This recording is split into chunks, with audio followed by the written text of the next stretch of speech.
especially when you create music. Like me, I'm a solo artist, so I create by myself in my head or in a small room. And then you go to the studio, and then it's a bigger room with a few more people. But when you perform on stage, that's the cool part because it's kind of like scripting things out. Like, I expect this to happen. It's like when you write it's no different than any writer, right? Like, a comedian writes a joke. You don't it's know like until you get out there. I expect people to laugh at this part, so like pause for laughter. It's like write this, and they think don't laugh. It's like crickets. So it's cool when it comes together though, because you don't know, and it's like there's this one song called "Si Se Puede." We've listened to it. Yeah. That song, like, I've always felt I saw that transpiring a certain way, and it literally did. All these kids, and cool. what they're chatting and speaking, and the energy and what they catch. Yeah, it's been pretty cool. So, once again, here we are, Christian Curve Leadership with Coach and Kimberly and SaulPaul, Austinite of the Year, musician with a message, all that good stuff. So, SaulPaul, thanks for hanging out with us today. And we've already heard the first part of your interview with Jack.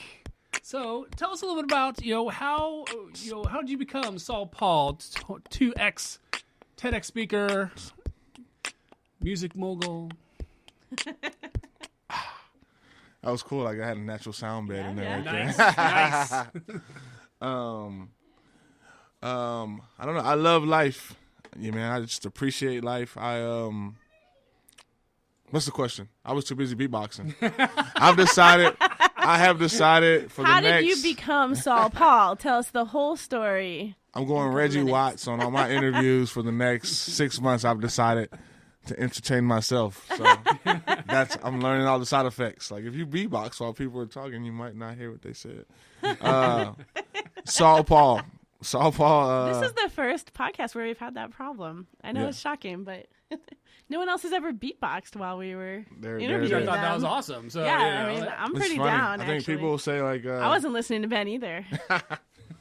People ask, like, you're such an interactive performer and blah, blah, blah, and, like, how? And I'm like, really, I'm entertaining myself. That's why everybody thinks it's so cool. I'm like, I don't want to be bored. So my audience is on board because I have to entertain myself. But my name, my story came from the same place. Well, my name came from my story of how I went from Saul to Paul. I transitioned. I went from 4 felonies to a 4.0. I went from prison incarceration to college graduation. And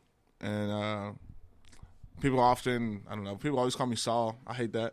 I have a skit about it on my album. I think you've heard the album, so you heard that skit. Yep. It's not, We totally did. We listened to it on the way here. Yeah, it's not Sean Paul, not Sao Paulo, not South Park. I'm not left-handed. It's SaulPaul. And that came from in the Bible, like the Apostle Paul. His name was Paul. He was an apostle, but before his name was Paul, it was Saul. When he was Saul, he did a lot of bad stuff. He met Jesus, had a spiritual conversion one day. His whole life changed. He went from Saul being the bad guy to Paul being a good guy, and I could relate to that. So that's where my name came from, and those are that's a short way. Like, if I sum it up, it's just tragedy to triumph. Myself, I grew up in foster care as a youth because my mom died when I was 3 years old. When my mom died, my dad left.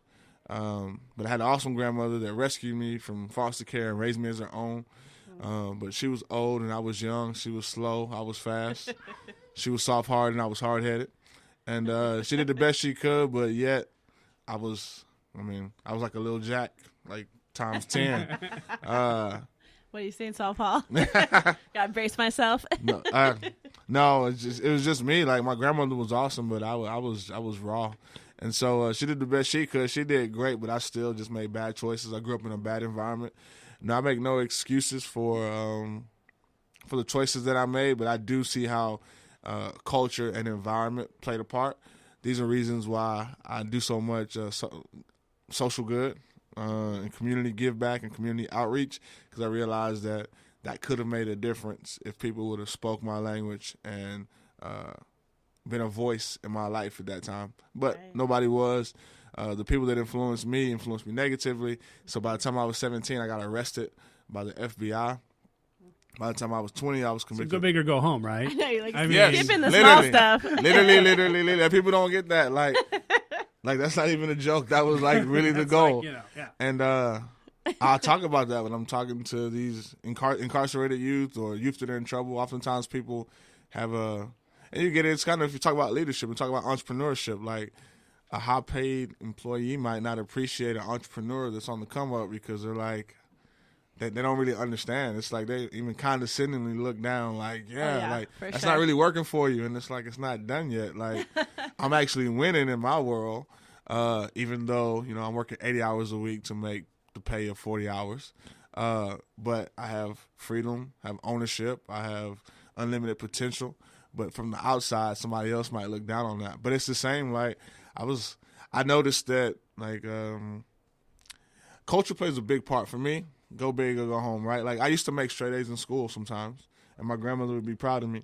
So she would put my report card on the wall. My friends would come to my house, see my report card, and then they would make fun of me because they figured out I was smart and I made straight A's. And my culture, that wasn't celebrated.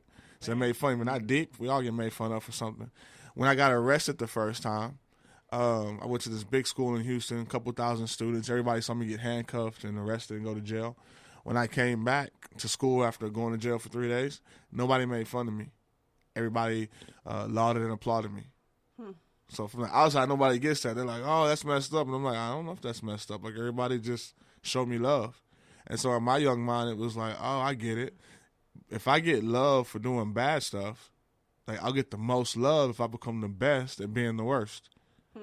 Logical, but illogical.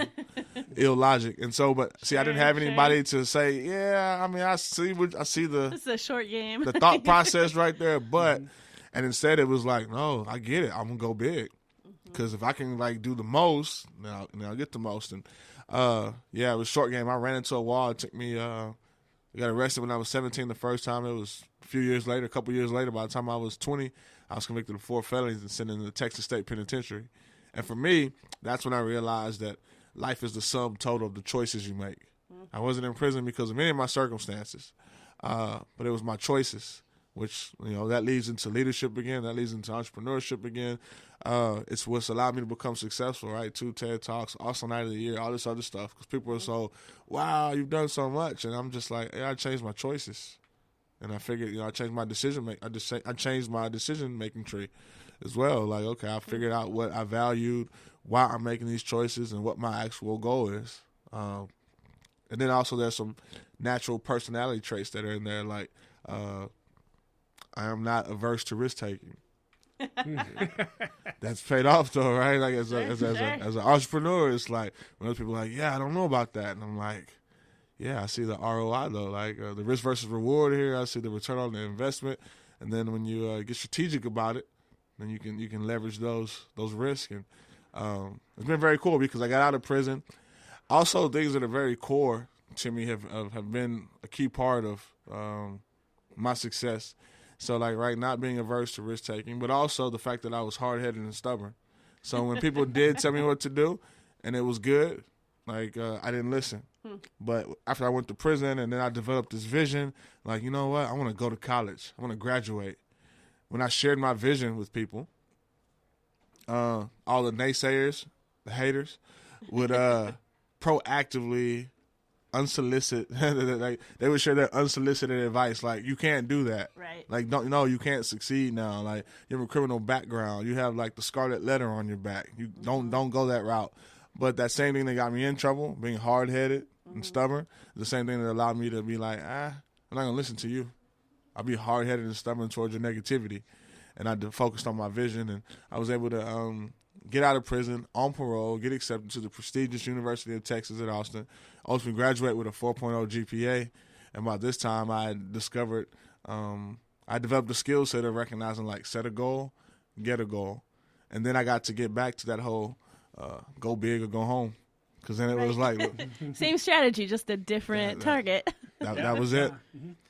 So your story is not that different than a lot of our kids. Kim and I used to teach in the inner city of Chicago. That's real feel right there. Yeah, real deal, real feel. Yeah, it was no joke. Not at all. Your story, Cook County. yeah, resonates because that's the story of so many of our kids. And I say our kids because we were kind of surrogate parents to a lot of them. And we love, even today, we still love those actual kids. Parents to one of them. And actual parents to one of them, yeah. Right now I know that some of my kids are listening, without a doubt, because they listen to all of our podcasts, and as it turns out. They're on the Facebook Live, too. They're popping up, so hey there. So, what's up, Shy?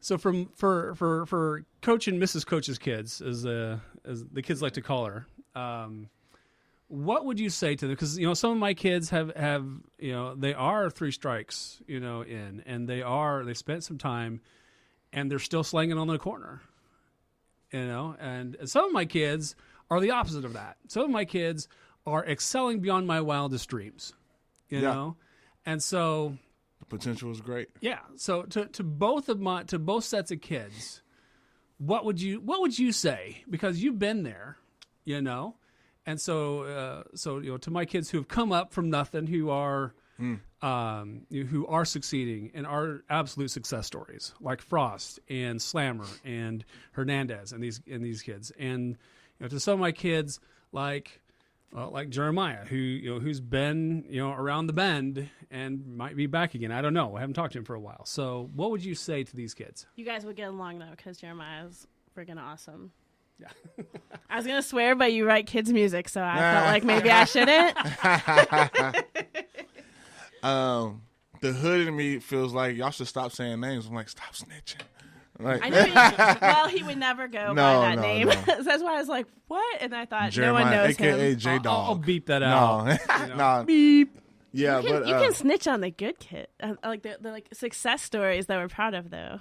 Right? Yeah, do you feel like you can? That is funny. I like to joke. Like, there's so many culture's a powerful thing. It's like snitching. Those are issues, right? That's why so many crimes happen in the hood. And then it's like you should snitch on the bad person. Like, snitch is like this inherently negative word, and it's like, really, like, I don't know, a bad person did something bad, and it's like, let's bring them to justice. But it's like, no, you can't do that.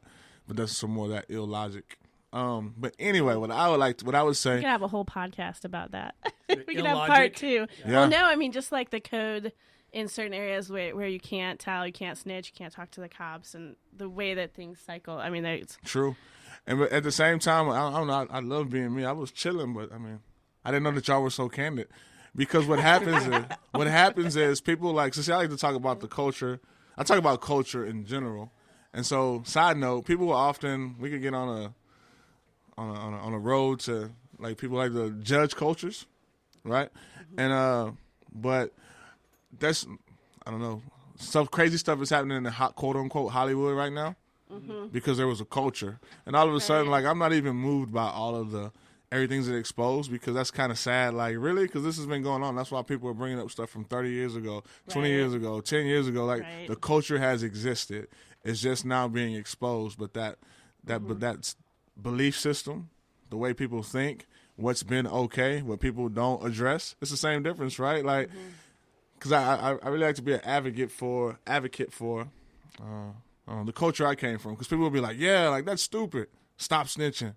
Yeah, I guess that's been the case in Hollywood because, like, these pedophiles and predators have lived and operated forever, and but nobody was snitching, I guess, right? But no, that's just like a hood thing, so that's not really like a mainstream thing or ill logic. Like, that's why I think you see that in like corporations too. Oh yeah. So it's definitely not just a hood thing or a Hollywood thing. Yeah. But when people have power, they want you to shut your mouth, Yeah, that's one of them. And then when you have politics as well. Oh, yeah. We stay in a corrupt world. But I have a song on my album called Be the Change. I'm about to go on a new tour after Thanksgiving to promote my new single, Be the Change. So I don't mind calling stuff out because at the end of the day, my twist on Be the Change is this is what I believe. We all stay on the same planet, but we each live in our own world. Make a difference in the world you live in. Yeah. Because everybody likes to sit on the sideline and talk about what should happen, what it should be, how that should have been handled. They should all over themselves, yeah. You're right. And it's like, yeah, like, right. They should all over themselves. I had to pause for a second, like, well, we have to beep that too. Oh, yeah. No, we don't actually beep anything. So. No, I know, but they should. I heard something different. I was just like, well, yeah, they should all over themselves. And it's like, I like challenging people, right? Like, I don't want to hear about what somebody else should have did. Like, you stay in your world. You have a sphere of influence that you operate in. What are you doing to change the world you live in? Right. You be the change. Yeah. I don't care if I'm talking to elementary school kids, and it's like, you're not the bully. You're just around when the person gets bullied. Okay, cool. Well, you should be the change. Right. So to transition to when you talk about the kids that made it out the hood or whatever, adverse circumstances, and they become successful, that's just step one. Like, the hood mentality is really like go big or go home, right? So it's great. Salute to you. Salute to whoever, if you were able to overcome extreme adversity in your life and you became successful, whatever success means. Like, you're gainfully employed, you didn't go to jail, you didn't get pregnant, you didn't do this, you didn't do that, and now you're gainfully employed. Hooray, you got a job. Is that really balling? That's not big. That's like, great, you did normal. It's just sad that you came from an environment where normal is somehow applauded. But if you're really doing it big, to do big is like, now that you're straight, and this is talking to those students, right? Because if you're straight, meaning that if you're okay, then it's like, the question is, then who are you helping? See, I'm from the hood, right? It's like big money take big money. You could say, cool, I got the new J's. I got the new J's too. I got them the day they came out. The other person says, I got them the day before they came out because I got the plug, right? My homegirl works at Foot Locker, so I was there before they came out. I win. Okay, we won a championship. I won 2 state championships. I win. Okay, I got money. I got more money. I win. So let's play the game then. Big bank take little bank. And it's like, great. Ooh, you saved yourself. Hooray. Are you really balling? So then how many lives are you actually impacting and changing? Because what I believe is that, great, you should be able to take care of yourself. Great, that's necessary. Just like when you're on a plane, right? Plane's going down. They're like, hey, put on your own gas. Put on your mask first, right? Before you look out for the neighbor. Cool, look out for you. But after you got yours on, cool, help the other people in your row. Yeah. Help other people on the plane. Like, be a hero. And so I really had to push that because so many times people that come from my environment, they set low goals for us. That's why I do all the stuff that I do, and it's like, yeah, like I went from 4 felonies to a 4.0, and that's a big deal. Right. Like supposedly based on all the newspaper articles and Sure. All the media and all the press and everything. Like, wow, and I'm like, wow, because a little black boy from the ghetto did what he was supposed to do. Like, that wasn't hard. I'm sorry, it wasn't. I went to UT twice. The first time I went to UT, I flunked out. I graduated high school, got an academic scholarship. I know I'm kind of swole, so people always think I played sports. But even before I played sports, sadly, people assumed I played sports. I didn't look athletic at all. And it was like, no, like I got an academic scholarship. But I went to UT. All I did was smoke weed, party, and drink. I was a big man on campus, and UT was at the time the biggest campus in the United States, 50,000 plus students. It's still one of the top 5 or whatever, right? So I did everything I wasn't supposed to do. So I made C's, D's, and F's. I flunked out. I lost my academic scholarship. I broke the law, so surprisingly, I went to prison. Okay, I quit breaking the law when I got out of prison, so I didn't go back to prison. Then I actually went to school and studied, and lo and behold, I made A's. That's crazy talk. You know what I mean? It's like, whoa, that's newsworthy. Whoa.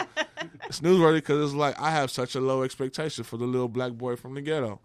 But that's why I'm big on not allowing other people to set goals for me. And that's why I'm big on empowering other people, no matter where they come from. Like what is your capacity? Because people can judge from the outside what your capacity is, but more than likely they'll be wrong.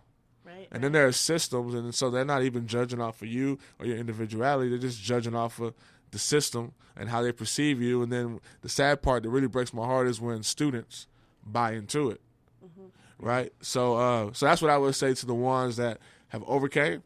It's like, look in the mirror and say, maybe you're not there yet. You got to really get yourself set first, and that's cool. So take care of you first. But always let the goal be to be like, who else can you serve? How can you be a leader? How can you actually impact your community? And for those that are in the hood or in the trap or in whatever adverse circumstance they're in, develop a vision. They don't realize how much they've allowed their culture to dictate their goals. Just like my culture said, it's not a big deal if you make good grades. But if you break the law, then that's a big deal. If you get arrested by the school cop, that's a joke. If you get arrested by the city cops, a little bit more prestige. If you get a state charge, hey, you're doing it for real now. Get arrested by the Alphabet Boys, a governmental agency. That's like going to a D1 college. Like, whoa, like you just got a scholarship to Alabama. You know what I mean? Yeah. And but that's my culture telling me that. And when I receive that, then I operate by that rule set. And it takes true leaders. I don't know, man. I love sharing this stuff. It's funny, right? I'm in juvenile detention. Or prison, I'll ask a question. These questions, they translate. It's just the principles, right? So I could talk to a room full of gangbangers, like on all three sides, right? Mexican Mafia, Bloods, Crips, whatever. I'm talking to them, and I'm like, question, what takes more nuts? What takes more heart to live in a neighborhood that's all Crip? Like, I don't know who your normal audience is, but right now, if they're not into this, like they're like, what just happened? I'm just some of our audience is tracking exactly with you. It's all good. I love it. I do me regardless. I graduated with a 4.0, so I'm already secure. So I've already checked off the boxes. Like, I'm an intelligent black man who's speaking in Ebonics. But I'm giving you some practical life examples, right? So talk to a room full of gangbangers, and I ask them a question like, what takes more heart to be a Crip? Crips wear blue, right?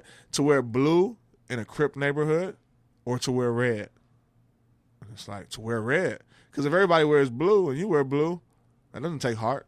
Like, you're just doing what everybody's doing. Now, if you wear red, I'm like, whoa, that's kind of brave. That's bold right there. Like, that takes heart. But that's what it means to be a leader. When everybody's wearing blue, you wear red. It's really not about gangs. It's really about leadership. It's about going against the grain. It's about swimming upstream. It's about being bold enough to be the individual that you were. And it's cool because I get to say it, but I'm on the other side. All the stuff that people care about, sadly. And, I graduated college. I graduated with a 4.0. I did a couple TED Talks. I was on America's Got Talent. I performed on the West Lawn of the U.S. Capitol this May. I performed at the Kennedy Center for Performing Arts, 5 Super Bowls. I used to be on parole. Now I have a passport. I went to France last summer, and I'm going back to Europe and Germany this next summer. All the stuff that everybody wants to do, it's like, yeah, I do it. But I recognize what's significant. There's a difference between significance and success. And I'm really trying to encourage people to focus on success. And success, I wrote a book. It's called Dreaming 3D. It's available everywhere. Mainly my website, SaulPaul.com.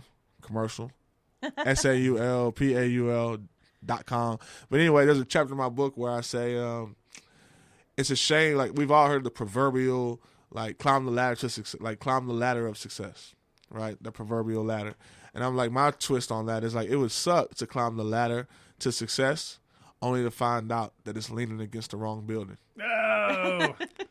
And many times, that's why we need to set our own goals, because we'll climb that ladder because, like, this is what you're supposed to do. Mm-hmm. I got to prison not because I was stupid, dumb. I got to prison because I was great at doing all the stuff they said I should do. Right. And it was like, whoa. But they didn't tell me the whole story. And so I'm a storyteller at the core. People always try to figure it out. So you're an author, or a musician, or a speaker, an author, an entrepreneur. I'm a storyteller. I do it through various mediums and whatnot, but I'm just a storyteller. And my goal is to entertain, inspire, and empower. I love that. One of the things that you said kind of a little while back in the conversation is you were talking about leadership and also about what is the story that people believe about potential. And so that really resonated with me because I feel like a lot of people we taught at Clemente High School. And so when it's a harder school in Chicago. I think it was like the 5th hardest or something. We were third. Okay. Right? Yeah. Go big or go home, right? Go big or go home. There it is. Came from the like suburbs, didn't know shit about anything really.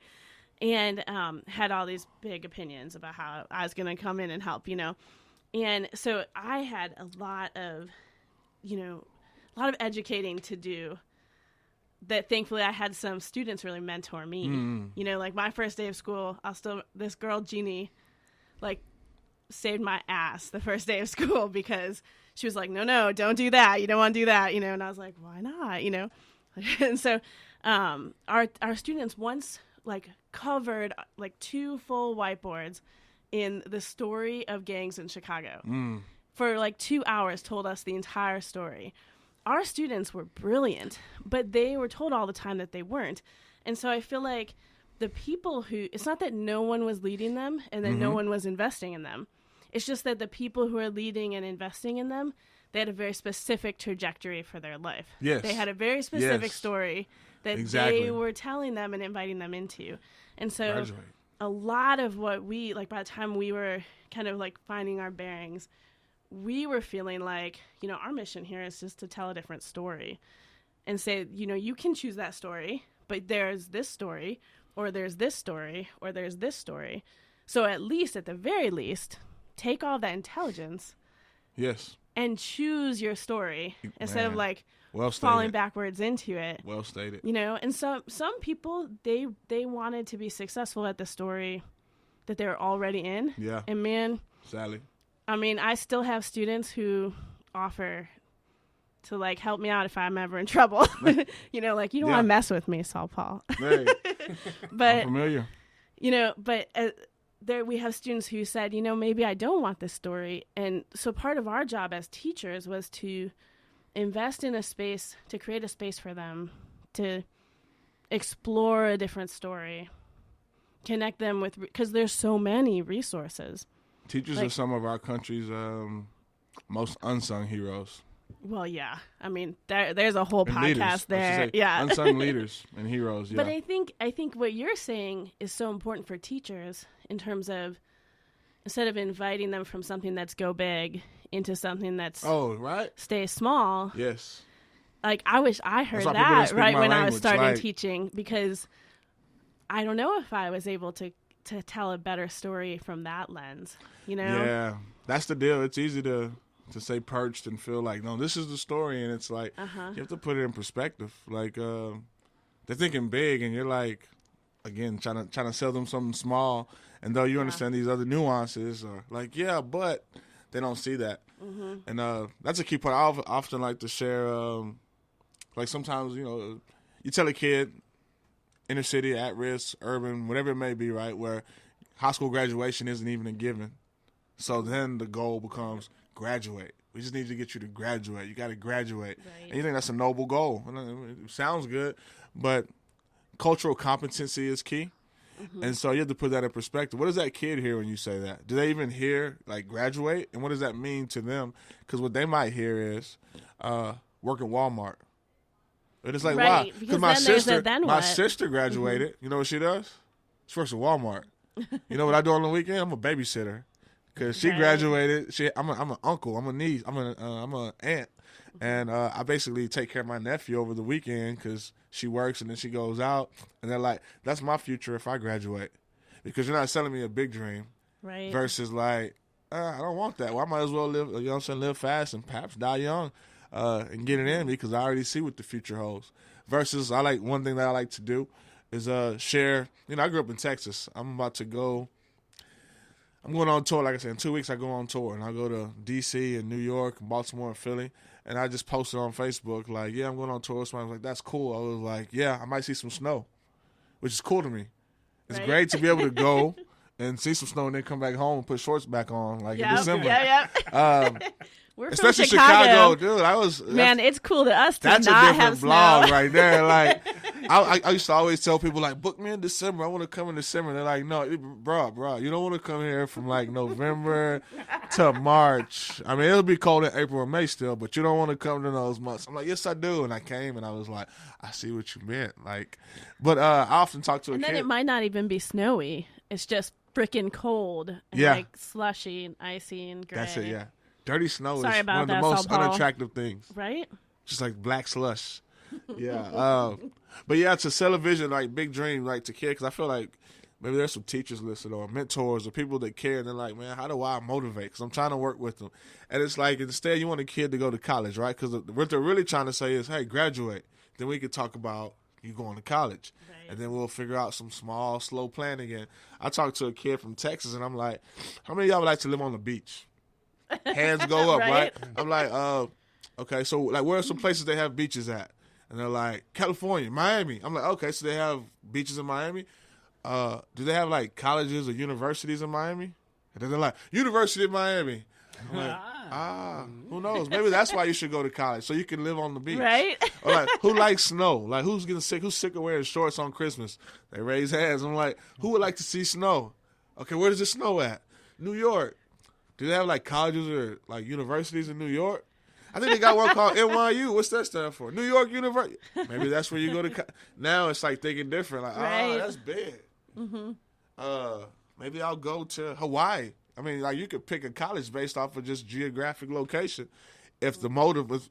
But that's also, that goes back to marketing, right? And entrepreneurship and leadership. Well, not leadership, but entrepreneurship and marketing. Because we all operate on WIIFM. WIIFM, right? What's in it for me? There it is. Like a true entrepreneur, most people, they don't know what that means. Stole his thunder. Sorry, No, my bad.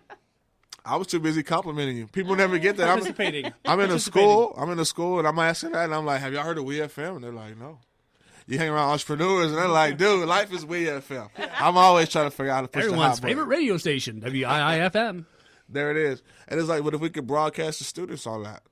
Instead of like broadcast, but they're listening to like high-powered FM stations, and we're on some AM low-power talk radio. And it's like, dude, they're not listening. They're not listening.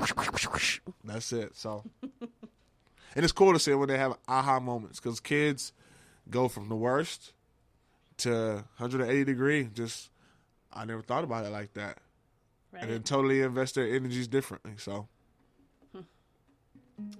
on the leadership side what does good leadership look like to you? What is that? What are some qualities of things like when you see someone in action, you're like, that's a leader. That's someone we can emulate. Servant leadership, those that are right there, like leading by example. I believe clear vision, being able to provide the steps and the systems that are necessary to bring that vision to manifest. People always, people say, oh, people want to be a part of something bigger than themselves. People want to be a part of a winning team.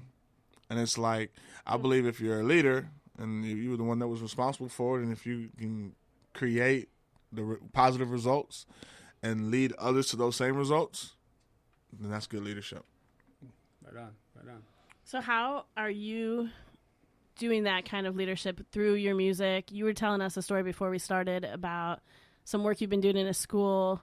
So I don't know if you'd like to share that story, but like, I'd love for you to connect your music to that picture of leadership and the way that you're trying to change the story for students. Well, I really do it first in my business. And so I get to work with Bianca Neal, cracking her nails on. Cracking her knuckles, there it is. Who's here behind the curtain? That's behind the scenes. In the office, we call her Geppetto. She just pulls the strings. I like it. Yeah, there it is. Yeah, we call her Geppetto. But myself, I had a vision. It was to entertain, inspire, and empower. I want to change the world. My platform is music. That's my primary gift and platform and whatnot. But what I saw was that I needed to build a business around this so that I could do it on my terms and amplify it as much as I wanted to. And so I've seen it by being able to, build a company. Like, I really didn't see it that way. Like, I'm just a solo artist. And it was like, cool, I'll sing songs, I'll rap, and I'll touch people through my music. But then I saw that there were glass ceilings everywhere. There were these invisible boxes, and there were limitations. And I saw that there were bottlenecks.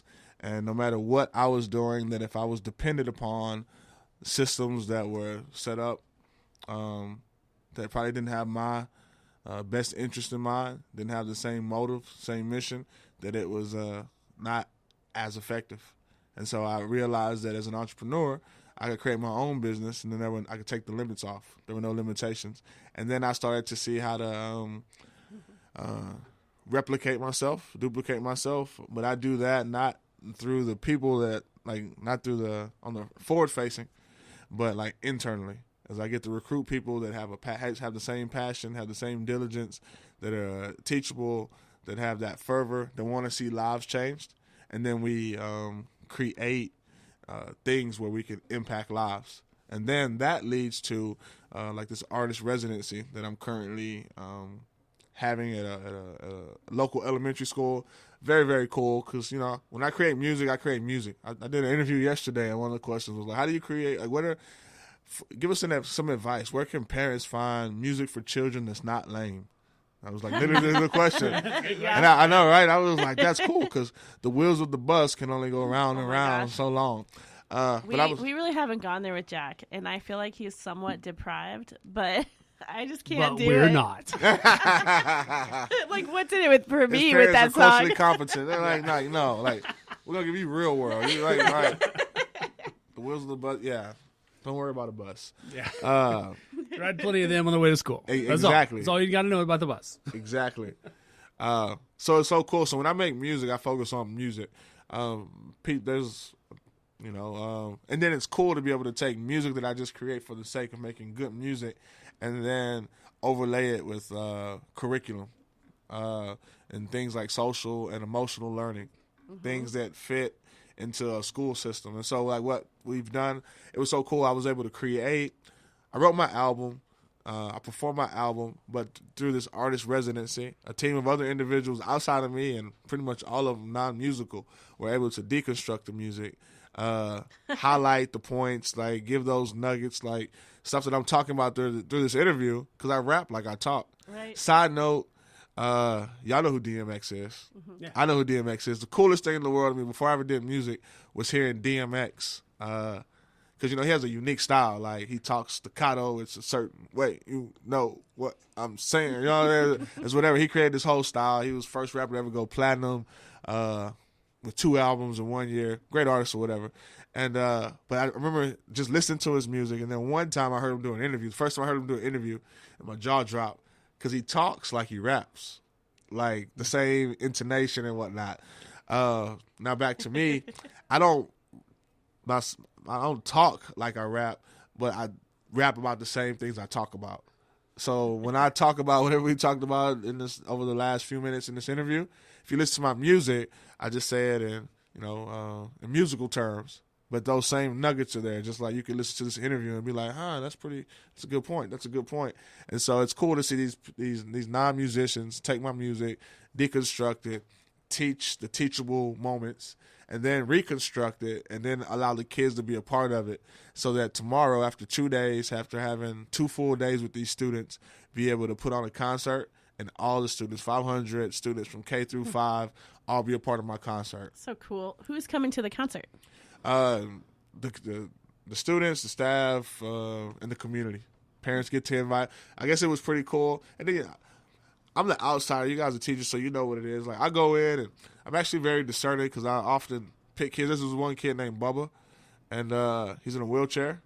He has, I don't know what the disease is, something very terminal, whatever. It doesn't matter. And kept picking on him during the class because I'm like you're the same as everybody else, so you're not that special. You know what I mean? Like, we want to call you special. I'm like, you special, but you're not that special. And it was like, treat him the same.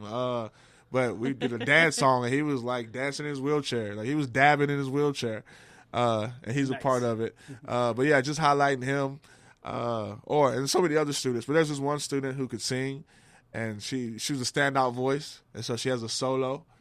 And it really what stood out to me is that there was the music teacher that was there, right? Like, we had staff that was with us as we taught. I see it like more like security, because I think the students are the best I've ever seen in my life. And I don't get the dynamic of like these teachers are right there, like, I know you better not do it. Well, it's probably some legality too. Yeah. yeah. It's all, you know, well, they behave. Or they just want to hang out with SaulPaul. That too, though. That's why I'd be there. Yeah, that too. And but yeah, the music teacher, like, as soon as this student started singing, she was like, "Can we invite her parents?" And that was cool because I could see that it was an opportunity for like the community to be engaged as well, and for her to shine and have a platform to do it. Yeah. So I know that in addition to working with schools, you also work with corporates, you know, and do some corporate speaking as well. How does your message translate to, say, like a bank or like a Dell computer or Google, Google spoke or there. Yeah. Now, how does that translate to folks in that space? People are people. I don't know. Maybe I get what I'm good at and I get what I'm not. Like, so if y'all have a celebrity basketball game and y'all figure like we can get SaulPaul, I'm like I can perform at halftime. But you probably don't want me on the actual squad. Like, that's not my thing. But what I'm good at is communication, and I just don't see a difference. Like corporate, like I've literally spoke at Google, spoke for GE. Worked with the NFL and Honey Bunches of Oats and all these great corporate brands and whatnot. Awesome companies. Johnson & Johnson did a great campaign with them. But as I spoke to them, but I really don't see it different because I think maybe I'm special in that space. Like we're all humans.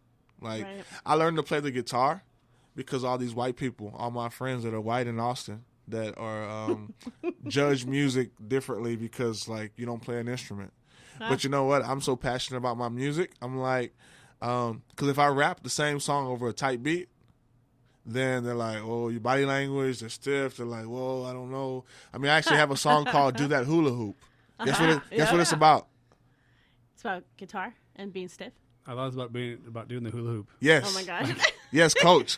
One for Coach. So, yeah, it's a point for Coach, yeah. Yeah, there it is. So, there's a hula hoop artist who worked with you with video. Rachel Lust? Rachel Lust, yes. Do y'all know her? Now, I don't know her. Oh, I do now. She's world famous, yeah. She was in your video. Oh, so, okay. I was like, wow, dude, like, that's no joke, And there was a gal who was not Rachel Lust, a different lady. Oh, but, Sailor. But maybe. She was actually at our pool, our apartment complex. Sailor, yeah. And doing the whole hula hoop thing. And I'm like, holy cow, dude. Yeah. She's like practicing her whole routine. Yeah. And I was just amazed. And Jack was just transfixed because this lady was so skilled. Wow. It was amazing. Yeah. Thank you for catching that. Yeah, Rachel Lust. It was a cool when I was able to secure her for the video. She's I don't know. She's the most popular hula hooper in the world. Really, she like brought hooping back and took it to a whole new level. And now there's a whole new culture like Sailor, who you saw at your complex. But Rachel Lust, I don't know, she trendsetted and did a lot of those tricks and whatnot. Because it's just more than just hooping around your waist now, right? Yeah. But it's crazy because like I wrote a song called Hula Hoop, and it's really just about hula hooping. There's no double entendre. There's like, do that hula hoop. And I performed, I think I do that on the corporate gigs because I bring out the kid in old heads, and I do it with kids as well. Do you make them hula hoop? Yes. I bring my own hula hoops. I have some custom hula hoops. So I bring those out. Yeah, but to sum it all up, to me, I see no difference between old and young. I believe we're all humans. I'm grown now, but I was also a kid, so I know how to connect with the kid, and I know how to connect with my adult peers. Because the truth is, if I'm a musician with the message. If the question was like, "Well, what's your message?" I never thought of that until people kept asking me, like, "Oh, I don't know. I just got a bunch of them." So I was like, "I'm a musician with messages." Yeah.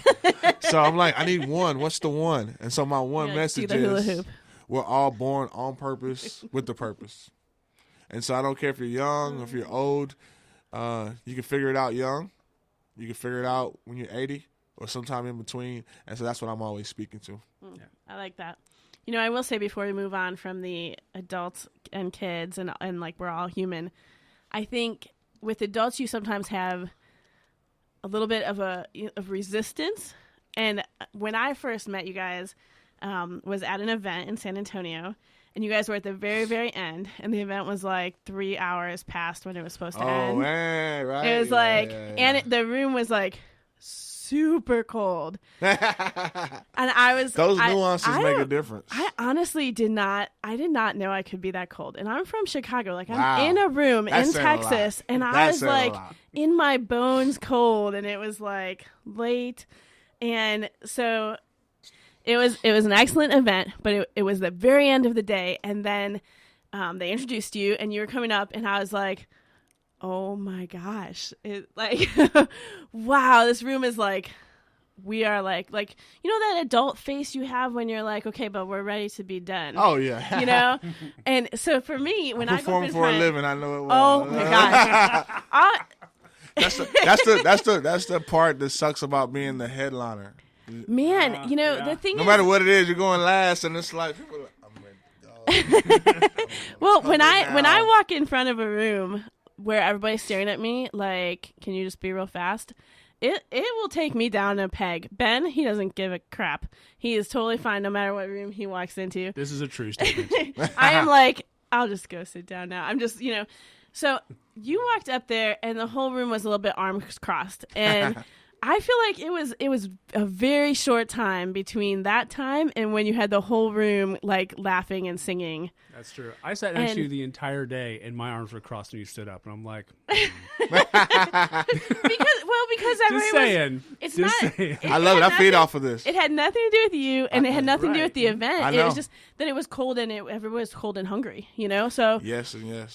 So it was like going last, and that environment is not ideal. So while I do performing when people are eating, another not ideal. Yes, not ideal. I do think we are all human, but I also think you have a gift of getting people to connect to that humanity and to engage into like the music and the feeling and the rhythm and the message that you have, that you can take a room full of people who are very like, I'm not doing this, and get them to do it real quickly. I mean, I just want you to know. I was in like within the first 5 seconds, and I'm like, okay, I sat next to this guy the entire day, and I think we maybe said like 5 or 6 words to each other because we were like tuned into the message, right? Exactly. Yep. And so, but then you stood up, and I'm like, wow, And then I was in tune with where you were taking us, and it was an amazing experience at the end of the day. That's what I'm going for right there. Everything y'all just said verbatim. So I just chop that part out, send that to me, and put that commercial on the website. Oh yeah. But yeah, it's also all about that experience. And the cool part is, I don't know, like I think when a person is in their lane, you take the challenges that go with it. Maybe you take. I like that challenge versus like, because people will be like, okay, so this group, here goes the challenges. Or this group, here goes the challenges. And I'm like, this is why I'm awesome. Like, my job is to take them where they are. Just like with the questions. Like, I don't look at the questions. I don't need to do the background. I don't need to understand this. I don't want to know who you had last year. You need to worry about who's coming after me next year. I'm going to have to take a year off. Like, you can't bring the same keynote back twice. So you're but yeah, but I don't know, like an athlete, right? Like LeBron, like Michael Jordan, like you can look Tom Brady. Like I don't know, pick an athlete, the ones that have that instinct at the end, and it's like I want the ball at the end. Like I grew up watching Michael Jordan, so I'll just keep it simple. Michael, be like 10 seconds left in the game, and it's like 1 point. He would like dribble for 9 of them, like at the half court. Like, no, y'all are from Chicago, so you gotta feel this a little bit, right? Oh, yeah. It was like he dribbled like waste 9 seconds. Like, nope, I'm taking the last shot.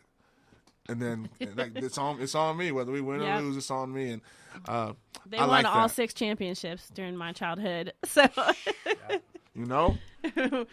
we were there. And then the Cubs just won, so it's a good time to be in Chicago. I gotta represent for my Houston Astros. Otherwise, they'll probably call me out. That would be the one part they would troll. Yeah. They would troll me if I let you say that. That's fair. That inaccurate facts. Hey, I was very excited. We live in Texas now, so I mean. For me, it's been a great couple of years for baseball because my Cubbies won last year, the Astros won this year. The Chicago Austin girl is pretty cool. Yep. So let's go ahead and bring us in for a landing here. So where can we find out more and more about SaulPaul? SaulPaul. That's how you spell my name. You drop a .com on it, you can get at me worldwide. That would be SaulPaul.com. If you're on Twitter, I think it's like twitter.com/SaulPaul. If it's Instagram, the Instagram's tricky. It's Instagram.com/SaulPaul. The Facebook, that's the one. It was like Facebook.com/SaulPaul. And I also do email, which, apparently young people don't email anymore, but I still like email. So if you're old, email me. And my email address is SaulPaul@SaulPaul.com. So nice. Just Google me. Nice. Worst case scenario, Google me.